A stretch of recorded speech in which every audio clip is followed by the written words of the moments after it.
Hey, what's up? Let's just get into it. On Sunday, the Broncos lost their fourth straight game to the Jets, losing 16-9. This is also the fourth time the Broncos have been within one score of winning. So we are now 2-5 with one game left heading into the bye week. The last time we started 2-5, 2011. We only have 2 touchdowns in the last 3 games and have scored fewer than 17 points in 6 of our 7 games. That means that we have only scored 100 points in 7 games. The only other time we have scored fewer than that in 7 games was in 1966. 91 points in 1966. This was before the NFL merger. So basically, this is the lowest amount of points the Broncos have scored ever.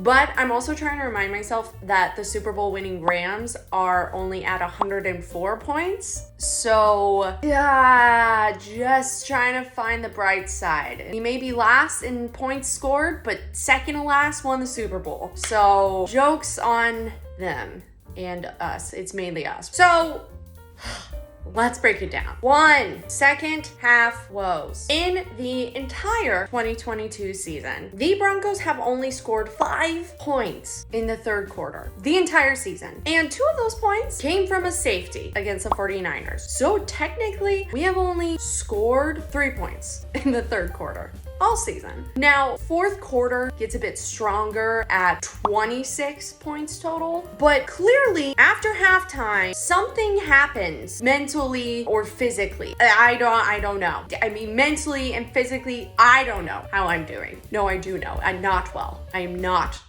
doing well.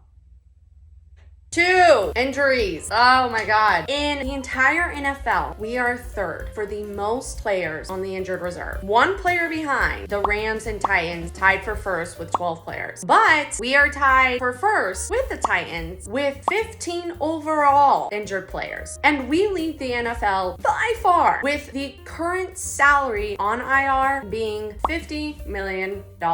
We currently have the most money in the entire NFL committed to IR players, both in total dollars and percentage of our total cap space. So obviously the injury bug has been the Broncos, just been it hard.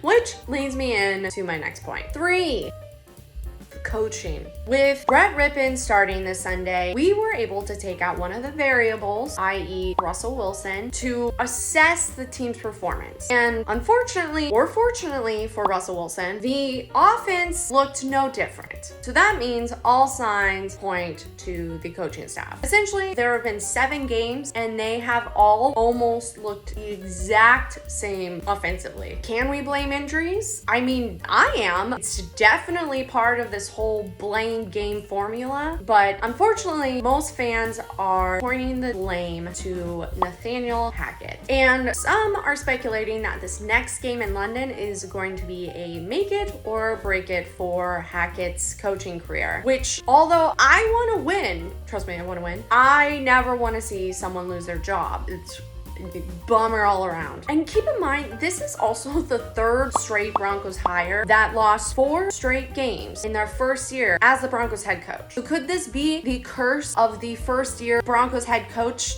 deal? I don't know. You tell me. I'm gonna go with that. But the next game will say it all, as well as the fact that the trade deadline is coming up. And we have some key players that have been rumored to be on the trading block, such as Bradley Chubb, Jerry Jeudy, KJ Hamler, and Albert O. So I am anxious. Oh, why? I should have just been a golf fan. Would have been much better for my well-being. Although I wish I could end on a happier note. I don't have it in me this week.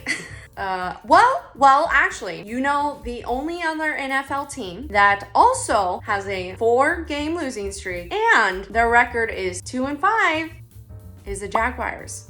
Call it what you will. An even playing field, a wild coincidence, the worst two teams facing each other. I don't know. See, positivity. I found it. I just had to dig real deep in this just hole that used to have my heart. London game this Sunday, early. Get your Baileys and your bagels, you Broncos babies. Sick. So Broncos Country, let's ride. Broncos Country, let's ride. I'm so sorry.